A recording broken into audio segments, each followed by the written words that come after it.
मैले मौरीहरू आधुनिक घार, मुडे घार र खोपे घारमा समेत पालेको छु। त्यसमध्ये यो खोपे घारमा पालेको मौरी देखाउन गइरहेको छु।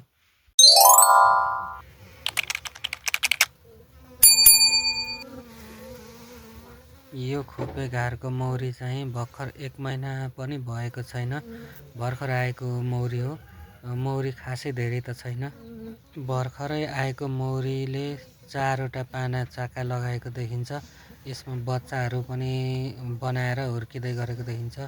त्यसैले यो मौरी अलिक छिटै नै बढेर राम्रो हुनेछ भन्ने अपेक्षा गर्न सकिन्छ।